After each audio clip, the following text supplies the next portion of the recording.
আসসালামু আলাইকুম। আজকে আমি রান্না করতেছি। কি রান্না করতেছি? ও, মাছ রান্না করতেছি।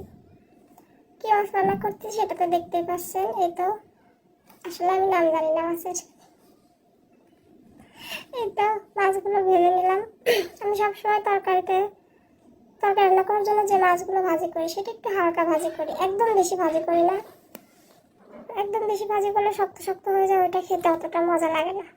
এই জন্য সবসময় রান্না করার জন্য একটু হালকা ভাজি করে, যেটা গরম ভাতের সাথে এমনি ভাজি করার জন্য ভাজি করে খাই, ওইটা ঠিক আছে। একটু চড়া করে ভাজি করলে ভালো লাগে।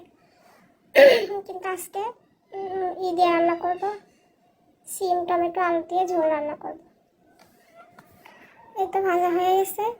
এখন ব্লেন্ডার করে রাখা কাঁচামরিচ, পেঁয়াজ, রসুন, জিরা সব কিছু দিয়ে আমি সবসময় ব্লেন্ডার করে নিই সব কিছু।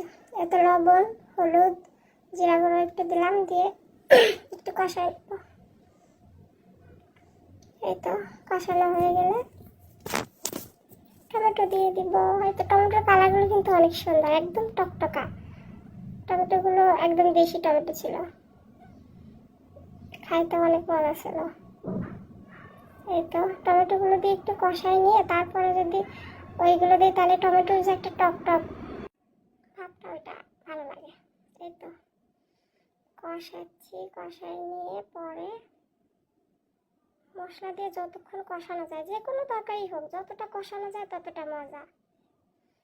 এখন সিম আর আলু দিয়ে দিলাম, এগুলো দিয়ে আরেকটু কষাই নেব। এটা এই ফ্রাই প্যানে রান্না করা একটা মজা আছে, সেটা হচ্ছে নিজে বেশি লেগে ধরে না, বেশি নাড়তে হয় না, সুন্দর মতো হয়ে যায়। এমনি সিলভারের কড়াইতে অনেকক্ষণ নাড়তে হয়, নাহলে নিচে ধরে যায়। এই তো কষাই নিচ্ছি, একটু ঢেকে দিলাম। ঢেকে কষালে আরেকটু ভালো। এখন মাছগুলো দিয়ে দিলাম, মাছগুলো দিয়ে আরেকটু কষাই নেব। যেহেতু হালকা হালকা একটু ভাজি করছি, এই জন্য এখন দিয়ে দিলাম। এইভাবে দিলে তাহলে মশলাটা একটু ভিতরে যাবে, একটু কষানোটাও সুন্দর হবে। মাংসের মধ্যে, সরি, মাছের মধ্যে সব কিছু ঢুকবে।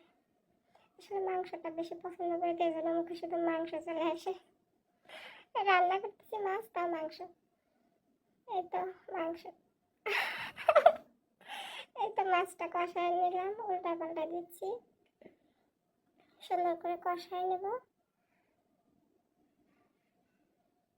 কষানো হলে এখন ঝোল দিয়ে দেবো। এই যে পরিমাণ মতো পানি দিয়ে দিলাম। বেশি ঝোল রাখবো না, একদম মাখা মাখা ঝোল থাকবে গায়ে, এটা ভালো লাগবে খেতে।